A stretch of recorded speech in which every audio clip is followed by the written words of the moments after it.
Hello everyone, and welcome to this week's Wednesday video devotional. I hope you are staying safe and dry as we have been rained on so much at the beginning of this week here in Northern Virginia. I come to you today from the sanctuary here at Holy Trinity.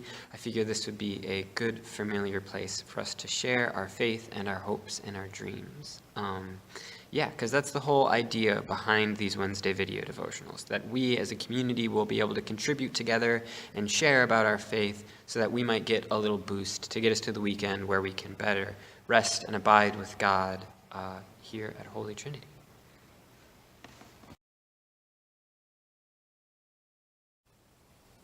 This week's prayer was brought to you by Pastor Mike. So, would you please assume whatever position you feel most comfortable praying in? And pray with me.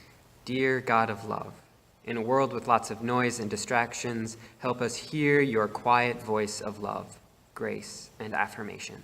Help us come to the end of our day with a grateful heart, not only for your love, but for the love given to us by friends, family, and loved ones. For your love and mercy endures forever. Amen.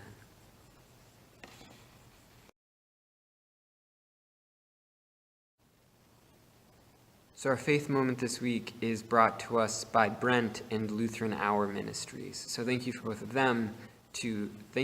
them for participating in this new project.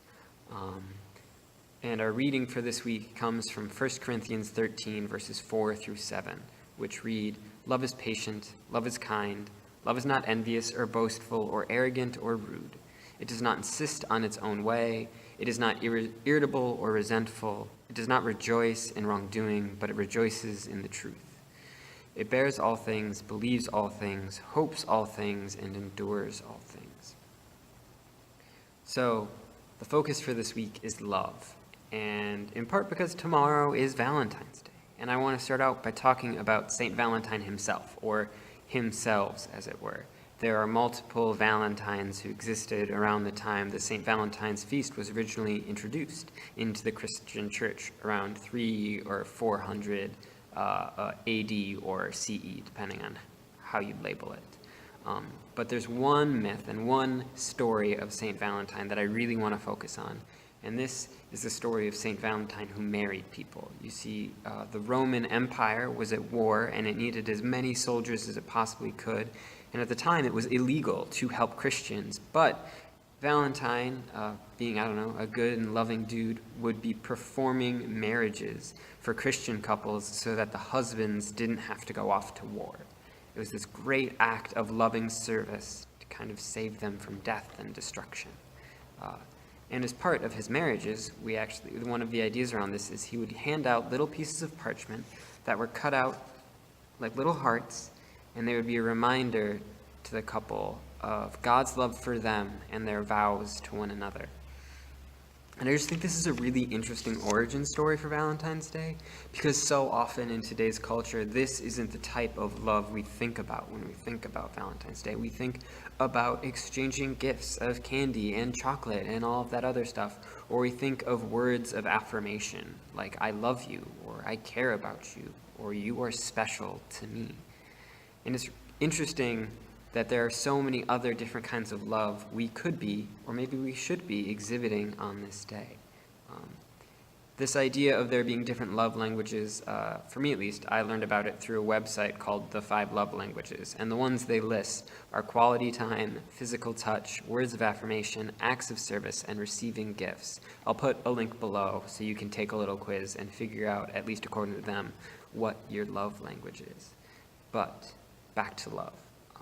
I think it's interesting that we can express love in so many ways and towards so many different people, depending on what the love is. I know I, at least, enjoy quality time, so that's what I do. I like spending time with Maddie, my wife, or I like spending time with my mom and dad, and that is how I experience love. And it's really interesting to kind of also look at the lens of love and God's love for us through these things. So what are the ways we feel like we get to spend quality time with God?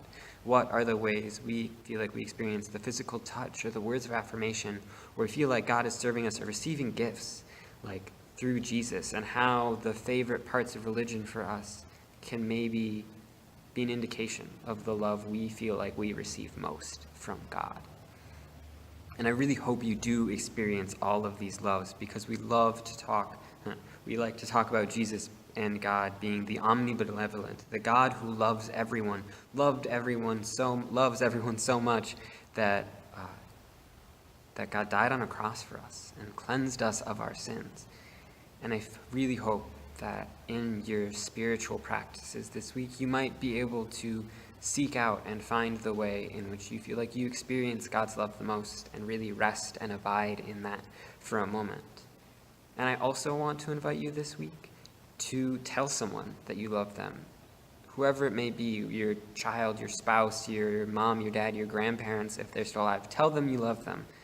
But I don't want you to stop there. I want you to then tell God about that love. I want you to say a prayer and say, hey, God, thank you so much for this person. Thank you for putting him into my life so that I might love them and they might love me. And here are all the reasons I love them. Here are the things they do. Here are the things they say. Here are the things about them that I love. So thank you so much for creating them and putting them in my life. I really hope you enjoy the invitation for this week, and have a happy Valentine's Day.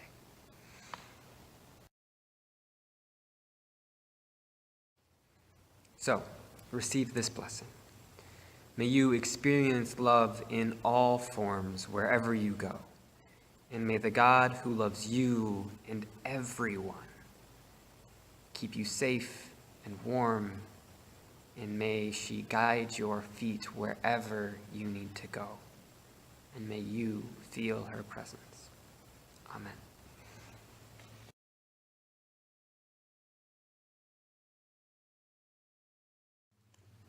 Hello, it's me again. Thank you so much for watching this week's Wednesday video devotional. I just wanted to again extend the invitation to you to participate in this and really share in this community we have at Holy Trinity and our building here on Wednesdays. You can write the prayer for the week as Pastor Mike did. You could send me at Vicar Corey at holytrinityfallschurch.org an email if there's something you'd like to hear me talk about. Or you can share a story yourself. Either write it out and I'll read it, or you can come in and I will film you on a Sunday afternoon or something like that, and you can be the host for the Wednesday video devotional. Thank you so much, and have a good week.